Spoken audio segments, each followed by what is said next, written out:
Was Eve the first woman God created, or was there another that isn't talked about? Follow me down the rabbit hole about Lilith.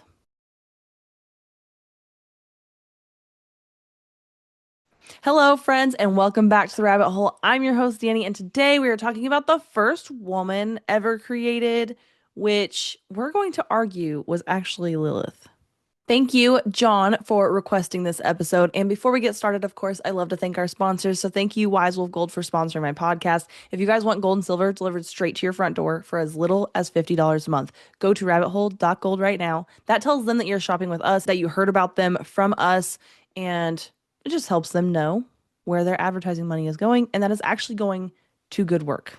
All right, friends, grab your tinfoil hats, maybe a really strong cup of coffee, because this week we are diving headfirst into one of the oldest, darkest, and most compelling conspiracies hiding in plain sight. Do you think you know the story of Adam and Eve? Well, we're talking about the entity who may have come before them, a figure so rebellious, so defiant, that religious authorities have worked tirelessly for centuries to repel and erase her, while many women look at her for inspiration and power. We are talking about Lilith. So, who is Lilith? It is said that Lilith was the first woman created by God, that she was created even before Eve was created. Now, there is little mention of Lilith in the Bible, really only once and kind of mentioned in a group, but there are several mentions of her in the rabbinic literature that came after the Bible. Let's go back to Lilith's first appearance in history. Lilith was first mentioned in ancient Babylonian religion. The first appearance of the demoness Lilith was in Sumerian and Babylonian texts, notably as a spirit in the tree in the Epic of Gilgamesh in the Hulupu tree. This was around 2000 BCE. She is considered a primordial spirit, a wind demon associated with the night, with uncontrolled lust and a terror for killing infants. The Lili, which is the plural form of these spirits, appear in lists of evil spirits referring to both male and female, Lili, noting that the demons could appear as both male and female. Some of these texts describe the Lili as appearing to men as women and to women as men, and they lie with all human beings at night and during the day. Ancient Mesopotamian expert J.A. Skurlock wrote, "The Lilu demons and their female counterparts, the Lilitu, were hungry for victims because they had once been human." Lamashtu is a related demoness who threatened newborn babies and had a disagreeable taste for human flesh and blood. The figures of Lamashtu and the Lilu and Lilitu demons eventually converged to form one type of evil figure that seduced men and women and attacked children. Then we move forward to this single biblical pinpoint, basically the first conspiracy of Lilith. So Lilith, is mentioned only once in the Old Testament in the canonical Bible, tucked away in Isaiah 34:14. And even then, she's grouped in with other eerie creatures that are destined to inhabit the desolate ruins of Edom. So let's look at the text kind of more for context. So first, chapter 34 of Isaiah is a prophetic oracle of judgment by God towards a rebellious people. That way you kind of have like a background. The creatures mentioned in verse 14 are called desert demons who dwell in deserted places, symbolizing a return to primeval chaos, the total counterworld to human order. The name Lilith is translated as nightbird or screech owl. Edom, where she is said to live, is key here. So it was once a fertile land, but it is now noted in Isaiah to be a deserted, bitter enemy of Israel, and it represents the enemies of God's people, Zion. It's where the most absolute judgment is placed for those who dare to rebel against God. Although it is said that Isaiah 34:14 is the only verse in the Bible that overtly alludes to Lilith, we also need to talk about Genesis 1:27, where Lilith is covertly mentioned. And this is where a lot of people point to her being the first woman created instead of Eve. So bear with me here because this gets kind of deep.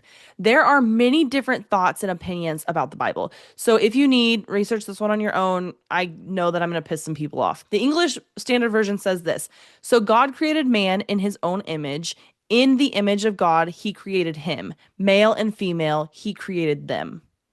Some speculate that God may have created Lilith first before, but it doesn't say that here, or in any other version of the Christian Bible. Genesis 2:4 starts back at day 1 and talks about how each day transpired. So in Genesis 2:7, it says, God formed man from dust and breathed life into him. In Genesis 2:17, the man is instructed to not eat from the tree of knowledge of good and evil. The woman who was not mentioned again after Genesis 1:27 until the next chapter of Genesis, so 2:21 and 22, where she is created out of Adam's rib. So in the verse 2:23 and 24, it says, the man calls the flesh of his flesh woman, who becomes his wife. So, quick recap here. Genesis 1 is the overview of the first 7 days of God creating what we know today, including humans and everything living. Genesis 2 is a more detailed view of what happened when God created the man and woman. Now, this is where the Bible starts naming names. Adam gets his name just before the woman is created in Genesis 2:20. But it isn't for another chapter in Genesis 3:20 that Adam calls the woman Eve after she became his wife, which happened when she was created, and after they had eaten the forbidden fruit. It says he named his wife Eve because she was the mother of all living things. So, did Adam get to name his wife because he was given permission to subdue all things living on earth? The original Hebrew word for Eve is chava, which means living one.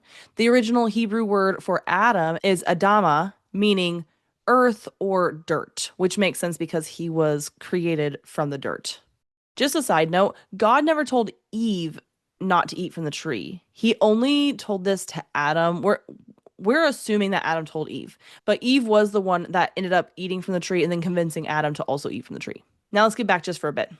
Nowhere in Genesis 1 to 3 does it say anything about a spiritual realm of beings. Because the book of Job is considered the oldest written story in the Bible. In Job 38, 4 through 7, God is talking to Job in the same way parents sometimes talk to their kid when they think they know everything. Kind of like when a kid tells their parent they don't know anything, and you have to like remind them that you do know things and you're the one who literally taught them how to talk and walk. So God is telling Job, where were you when I laid the foundation for the earth? Tell me if you have understanding. Who determines its measurements? Surely you know. Or who sketched the line upon it? On what were its bases sunk? Or who laid its cornerstone when the morning stars sang together and all the sons of God shouted for joy? Can you bind the chains of the Pleiades or loose the cords of Orion? So that begs the question, is God referring to constellations or are these spiritual beings? Especially if you know the story of Job a little bit. So Job was a righteous man who, after this, basically like this bet between God and Satan, he loses his family, his wealth, and his health. So he had kids. He was a pretty wealthy man. The devil bet God that Job would stop worshiping him if he took everything away, kind of, is what it came down to. So all of his kids died. He lost his wealth. He got really, really sick. All the while, he's like asking God, kind of like, what's going on? His friends are arguing that his suffering must be punishment for sin. Job maintains his innocence and questions God's justice. Then the book concludes with God speaking to Job, reaffirming his power and the limits of human understanding. And Job ultimately repents for his accusations and is restored by God, is what it comes down to. So this book does talk about the devil, Satan. But again, at the beginning of Genesis, when God is creating the world that we know, he does not talk about the spiritual realm. There are a lot of things we don't know the specifics of, but if we are just looking at the text of the Bible, other beings or sons of God are already created before the beginning, starting in Genesis. We do know that there were already cherubim by Genesis 3:24 because it says God placed the cherubim, which is plural for cherub, and a flaming sword that turned every way to guard the way to the tree of life. So was it really the rebellious spirit of Lilith who caused Eve to rebel against her husband, or by Adam taking a bite of the fruit, he rebelled against God and got them both kicked out of Eden? And of course, there's always a numerology aspect to every conspiracy, I feel like. I bring it up in a lot of conspiracies. A lot of them I don't, but this one is important. The number 13, which is a signature number for rebellion. Everyone talks about like the unlucky number 13. You can't talk about rebellion and judgment without talking about the number 13. And the rabbit hole always goes so deep with numbers. The strong lexicon for Lilith directly translates to screeching owl, and the word owl is mentioned 13 times in the Holy Bible. Coincidence? I don't think so. And you're about to see why. The word rebel is found in 13 Bible verses. The founder of Babylon, who built the Tower of Babel, Nimrod, is the 13th descendant from Adam. The entire lineage of defiant acts links back to this number. If you look at Genesis 13:13, there are 13 words in that verse detailing the deepest moral transgressions. Quote, "But the men of Sodom were wicked and sinners before the Lord exceedingly." 13 words in the 13th passage of the 13th chapter of the Bible. There were 13 people present at the Last Supper, Jesus and his 12 disciples. Who was the 13th member? Judas Iscariot, who, by the way, has 13 letters in his name, the ultimate betrayer. The dragon, which is the biblical symbol of Satan, is mentioned 13 times in the book of Revelation. And if that wasn't enough, Revelation 13 is dedicated entirely to Satan and the beast, which is the Antichrist. Even Jesus in Mark 7:20 through 23 lists 13 things that come from within and defile a person. Of course, the number 13 itself isn't all bad, but there are a lot of 13s that represent bad things.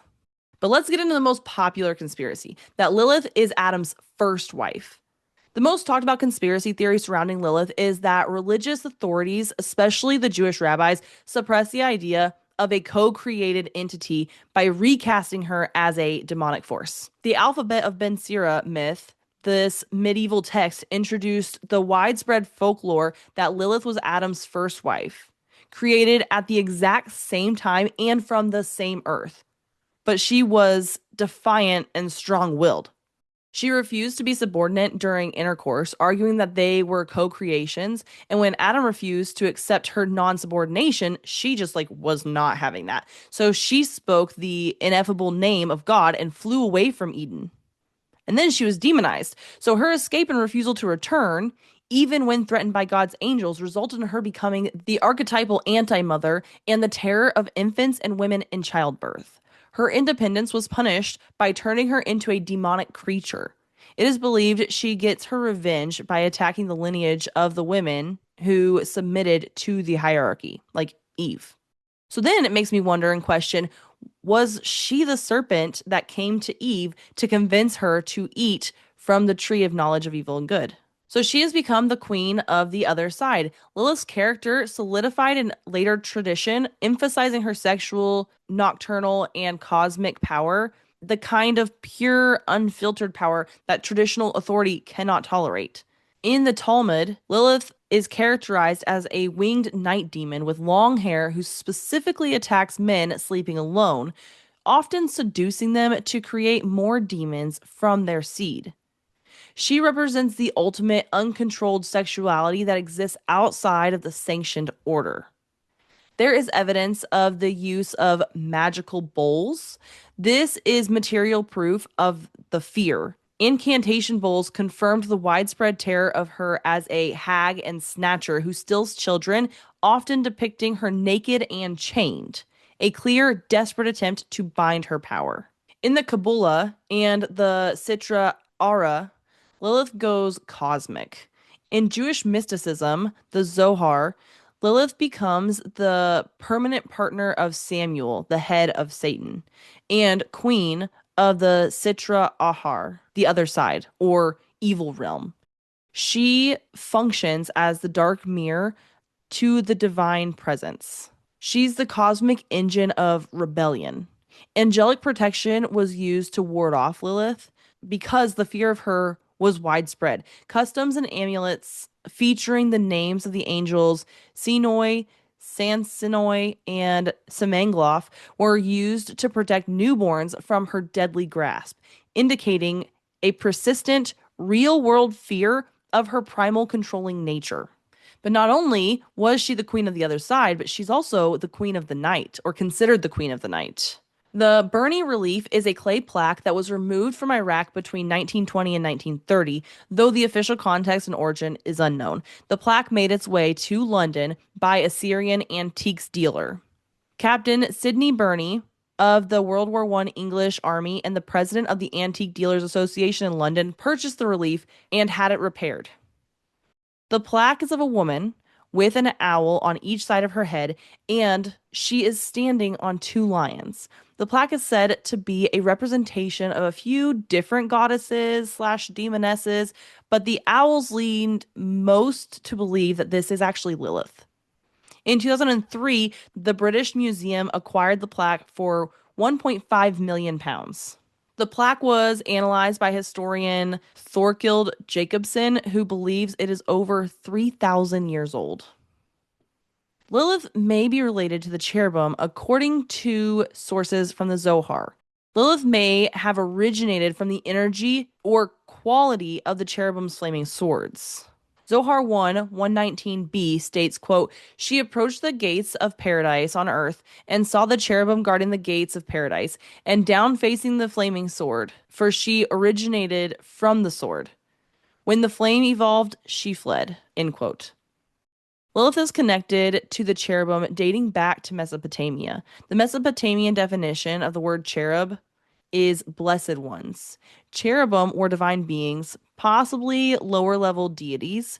They were winged guardian spirits depicted as composite beasts with human and animal features and served as protectors of sacred spaces.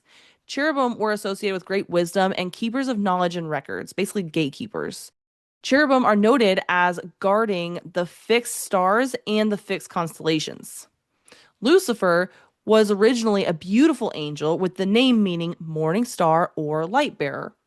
After the fall, those who rebelled against God turned into the opposite of their original creation. Satan, meaning adversary, is known in Isaiah as the fallen morning star.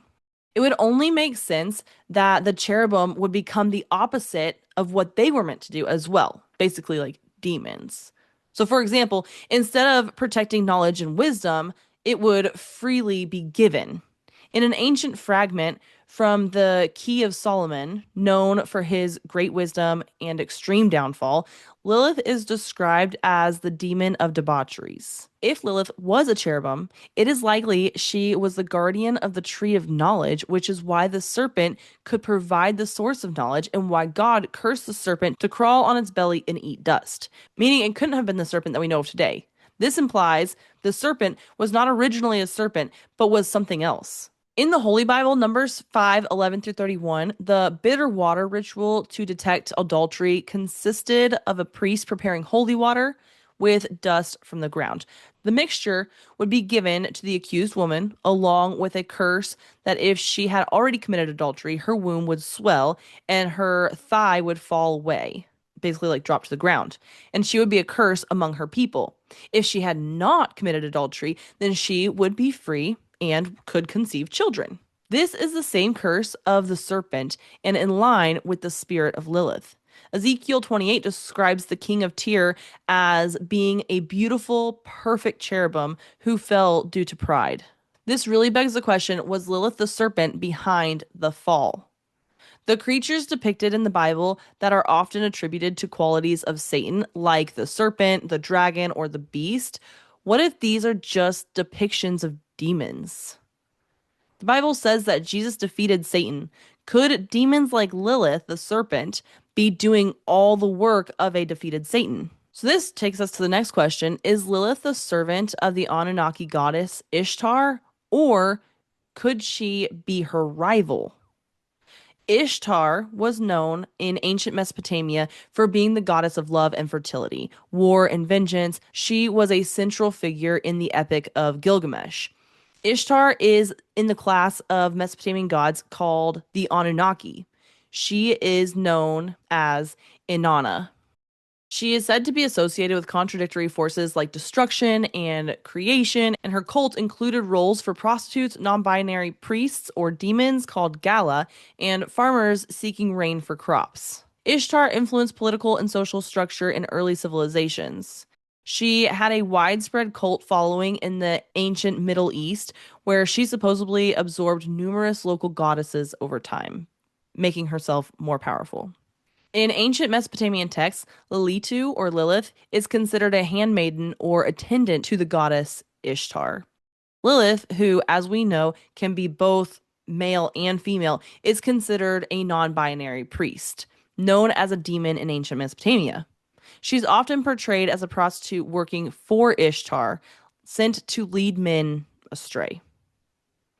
In Jewish folklore, Lilith and Ishtar share a very similar storyline. Lilith seduces God, acquires his divine name, and uses it to escape Adam's sexual dominance. Lilith is elevated as the consort of God. Ishtar tricks Shamhazi into giving her the ineffable name of God, which she uses to escape her sexual dominance. Ishtar is elevated into the stars. The difference between Ishtar and Lilith is their different elevation and means of getting into heaven. Lilith used seduction and falls from grace for her sexual promiscuity and demonic breeding. Ishtar gets elevated for her avoidance of sin and corruption and is rewarded by God for remaining sexually pure. Lilith and Ishtar are dual natured. Lilith is associated with dragons, serpents, and the nocturnal world, like darkness, right? Which we know is the opposite of light, and God is supposed to be light. Ishtar is purported to have turned into a constellation of Draco, a constellation of a dragon, although she may have been turned into Virgo the Virgin or Pleiades. This would be among the constellation the Hebrews described as the seven stars, both Pleiades and Draco being among the same set of stars. Lilith is known as the Queen of Hell. Ishtar is known as the Queen of Heaven. So let's connect the dots. The defining characteristics across all texts and traditions mentions that Lilith is in the active rebellion against the hierarchical or male-dominated order. Against Adam, as the first wife of Adam, Lilith refuses to be subordinate to him and flees Eden. Against God's judgment or order, she is connected to the ultimate act of rebellion in the Bible, the fall of humanity, possibly as the serpent itself, and is associated with Edom, the place of absolute judgment for those who dare to rebel against God. Her power is later linked to the cosmic engine of rebellion in the Kabbalah's Sitra Ahara. The number 13 is associated with rebellion, but also associated with Lilith, and is the signature of defiance, linking her to other major biblical acts of rebellion, including the Tower of Babel, the wickedness of Sodom, and Judas Iscariot, which is the ultimate betrayer. Lilith is constantly linked to a raw and unsanctioned and sometimes predatory sexuality that exists outside the approved societal and religious bounds. A primordial spirit, she is described in ancient Babylonian texts as a wind demon associated with uncontrolled lust. Demonized in Jewish tradition, in the Talmud, she is characterized as a winged night demon who specifically targets men sleeping alone, seducing them to create more demons from their seed. However, she can appear to be a he and do the same thing to women. The Ishtar parallel. She and the goddess Ishtar share a similar story of acquiring a divine name to escape sexual dominance. However, their difference lies in their outcome. Lilith falls from grace due to her sexual promiscuity, while Ishtar is rewarded for her sexual purity. Working for Ishtar, because some ancient texts say that Lilith is a non binary priest or demon who serves Ishtar as a prostitute to lead men astray. Whether she starts as Adam's wife or as a spirit, all narratives lead her to becoming a feared demonic entity who specifically threatens mothers and children. The earliest depictions in Sumerian and Babylonian texts define her as a wind demon and a terror for killing infants. And then, after her defiance and escape from Adam, her fate in folklore is to become the archetypal anti-mother, who takes revenge by attacking the lineage of the women who submitted to the hierarchy. Basically, everybody that came after Eve. The widespread real-world fear of her is confirmed by the evidence of people using magical bowls and amulets with angelic names to ward off the hag and snatcher who steals children.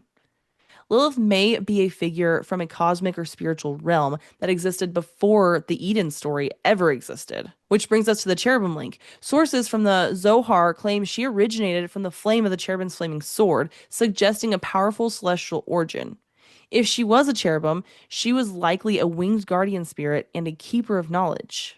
Like Lucifer, who's the fallen morning star, she is a beautiful being who fell due to pride and rebellion and turned into the opposite of her original creation, possibly explaining her demonic nature. She goes from being a feared demon to the queen of Sitra Ahara, the other side, and the permanent partner of Samuel, the head of Satan, in Jewish mysticism, making her a dark mirror to the divine presence. But that leads us all to today. So that's all the history behind Lilith. But how are they using her today? What are the modern conspiracies that's happening right now? Lilith hasn't just been confined to ancient texts. She has been reclaimed and celebrated by artists who want to explore themes of retribution and dark self determination. She's still here and she's still got a microphone, literally. So, Swifties, don't come for me. This next conspiracy, I will be talking about Taylor Swift and Taylor Swift fans. I'm going to get so much shit. It's fine. This whole episode, it's just what it is. So Taylor Swift is known for her breakup songs and rage-filled revenge. She has also always been obsessed with the number 13. Is this just a coincidence? For example, if you look at Taylor Swift's song Vigilante Shit from 2022, the song is from the album Midnights and is widely interpreted as a modern reference to the Lilith archetype. Swift has cited folklore as an inspiration for a lot of her music, and this song's theme directly echoes Lilith's transformation into a creature of darkness and vengeance. There are thematic parallels, like the lyrics that describe a transformation into a dark, retaliatory figure. Quote, draw the cat eye sharp enough to kill a man. Vengeful yet gender neutral style. I don't dress for women. I don't dress for men. Lately, I've been dressing for revenge. And actively seeking revenge after a breakup. Don't get sad, get even. This mirrors Lilith's shift from a rejected creation to an avenging demoness who operates in the dark. The conspiracy has reached the Swifties because the fans interpret the song as Swift actively embracing the narrative of the demonic, sexually uncontrolled woman who punishes the oppressive male, Adam, ex-lover. This is the ultimate rejection of a patriarchy system for a life of dark, independent power. Which makes me wonder, like, we already have the theory that Taylor Swift is the doppelganger or potentially the clone of Zena LaVey, who is the daughter of Anton LaVey, one of the founders of the Church of Satan. So this guy's worshiping Satan. Was Zena LaVey Lilith this whole time? And then did Taylor Swift just take that over? Maybe Lilith never went away at all.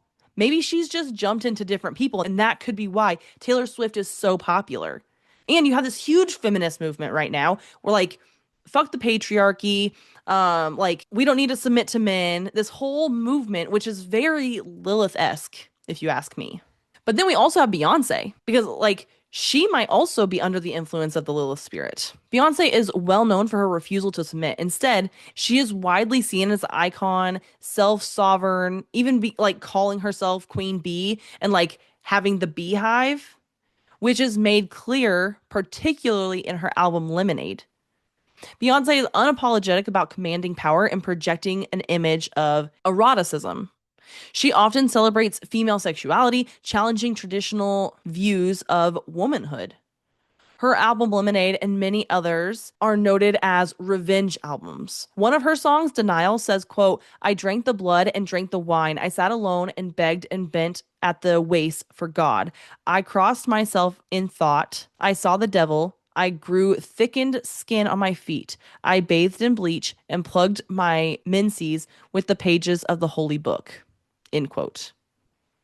If this doesn't sound at a minimum super demonic, I don't know what does. Her music and art are constantly interpreted as feminist and boundary pushing by the mainstream media. There are some astrological interpretations that suggest Black Moon Lilith, which represents one's raw, rejected, or suppressed self and refusal to submit. And this is in the sign of the Scorpio, which is Beyonce's birth chart. This trend is a global declaration of war against the old narrative. Instead of demonizing Lilith, women in the modern culture are turning to her as an inspiration for power. Halsey's 2021 album, If I Can't Have Love, I Want Power, includes the song titled Lilith, and the lyrics to the song reflect Lilith's destructive characteristics. Quote, I am disgusting. I've been corrupted, and by now I don't need no help to be destructive. End quote. Lilith Fair, founded by Sarah McLachlan, was an all-female music festival that ran from 1997 to 1999, and one more time again in 2010. The festival was named after the mythical Lilith, claiming the symbol of the defiant, non-conforming woman. Some of the most notable performers were Sarah McLachlan herself, obviously, Sheryl Crow, Fiona Apple, Missy Elliott, Jewel, and The Chick, formerly the Dixie Chicks. Lilith magazine is a Jewish production named after the mythical Lilith, directly inspired by her defiance of Adam and the traditional system. The magazine characterizes itself as independent, Jewish, and frankly feminist. It quotes a different translation of Genesis 1:27, leaving out man and him, references to Adam, and it says instead, quote, "And God created the human species in his own image, male and female. He created them." We've all heard the painter Michelangelo, but it is said that his painting Fall and Expulsion from the Garden of Eden, depicting Adam and Eve performing the original sin, also depicts the creature thought by many to be Lilith. This creature is half woman, half two-tailed serpent, coiled around a tree, reaching toward Eve. Many speculate Michelangelo is trying to show us that Lilith is the reason for the fall of humanity. Especially because, like, women were then punished with painful childbirth and their cycle, and that potentially being painful. This all could have come from Lilith, who was trying to punish Eve and all of her descendants for submitting to the hierarchy. In 2012, an episode of Scooby-Doo, Night on Haunted Mountain, featured a flying phantom villainess named Dark Lilith who protects Mount Diablo. Mount Diablo is a variation on the Mount Diablo, which is located in California. The name means Mountain of the Devil. It can't be proven that Scooby-Doo was trying to tell us something, but the story seems like Lilith was trying to protect the devil. In January 2020, Disney released an animated series called The Owl House with a character named Lilith Clawthorne. Lilith Clawthorne is driven by a relentless drive towards success and validation through her own independence, hard work, often fueled by a feeling of rejection and neglect from her sister, Ida. She eventually leaves the Emperor's Coven and loses her magic and status, becoming a traitor and a rebel. Interesting. Lilith is a main theme in a video game called Diablo 4, developed by Blizzard Entertainment, which has an objective to interact with 160 altars of Lilith. The altars are scattered across regions, some hidden inside or near strongholds. The game is set in a world of Sanctuary about 50 years after the events of Diablo 3, Reaper of Souls. Apparently, the forces of both angels and demons have been depleted, leaving Sanctuary weakened and vulnerable. The main character is Lilith, the daughter of Hatred, and the daughter of the prime evil, Mephisto. Lilith and the archangel Anarius co-created Sanctuary thousands of years ago as a refuge from the internal conflict between heaven and hell. Their union produced the Nephilim, the power ancestors of humankind. Lilith gets banished to the void after she went mad and slaughtered those who sought to destroy her Nephilim children. But with Lilith potentially at work in our world right now, it makes you kind of wonder, is she developing her own religion? Wiccan beliefs did not initially worship Lilith. However, she has become an icon of rebellion between the 20th and 21st centuries. Wiccans have started to celebrate Lilith for her refusal to be subservient to Adam as a symbol of the patriarchy. Many see Lilith as their patron of the oppressed, who encourages followers to stand up for the oppressed, embrace their shadow self, and live an unapologetically authentic life. It is said that Lilith is often called upon in the Wiccan community for help with healing from trauma, such as abuse or miscarriage. The shadow itself is supposed to represent oppressed or hidden parts of the feminine identity that society forces people to hide. Lilith is supposed to help people embrace one's passions, desires, rage, and nonconformist nature, which is very popular right now in the world. Michael Herx, a writer for The Glam Witch, says in Lilithian Witchcraft, the pentagram becomes more of a symbol. It is a spiritual tool that activates empowerment through the great Lilithian arcane mysteries. Each point connects to an element a Lilithian law in one of the 5 direct forms of magic: divination, shadow, glamour, sex, and protection. The 5 laws include see it, own it, indulge in it, flaunt it, and defend it. The 5 elements include spirit, water, fire, earth, and air. The symbol or sigil of Lilithian witchcraft represents the concept of as above, so below, as within, so without. With inspiration from Buddhism, serpentine kundalini energy, and divinity, it appears to have a crown at the top of a waning crescent moon. Under that is a cross with a downward spiral leading a circle with a pentagram in the middle. Again, very popular right now is this feminist movement. Like, fuck the man. We're just going to do whatever we want. Like, women are empowered as well. You've got Taylor Swift, you've got Beyoncé, you've got all these really powerful artists, pop culture, different people embracing this movement. And it makes you wonder, are they actually worshiping a demon? I also had the question, like, is Lilith now Satan's wife? But with all of her rebellion, I don't think that she would become the wife to Satan because she doesn't want to be held down by a man. I bet she sleeps with him sometimes because of her sexual promiscuity, but I bet they're not married. But I would love to hear your theories. So, was Lilith the first woman created, but was written out of history, demonized as a desert screech owl, and recast as the queen of hell, all because she didn't want to submit to Adam? Or is Lilith truly a demonic creature who rebelled against God and possibly encouraged Eve to eat the fruit, leading to the fall of humanity? Could it have been both? Maybe she didn't want to submit to Adam, and so she left, but she didn't want Eve to submit either. So then that led to her convincing Eve to eat the fruit and leading to the fall of humanity. And there's so many options. I'd love to hear your thoughts. But of course, my friends, until next week, stay skeptical, and I will see you all then. Hey friends, The Rabbit Hole is an independent podcast written, hosted, and produced by me, Danny Mercy. Special thanks to Lindsay for research and writing. If you love the podcast, please leave us a 5-star rating and review wherever you're listening. Follow us on social media at rabbit.holepodcast and visit our website at stayskeptical.com for everything else.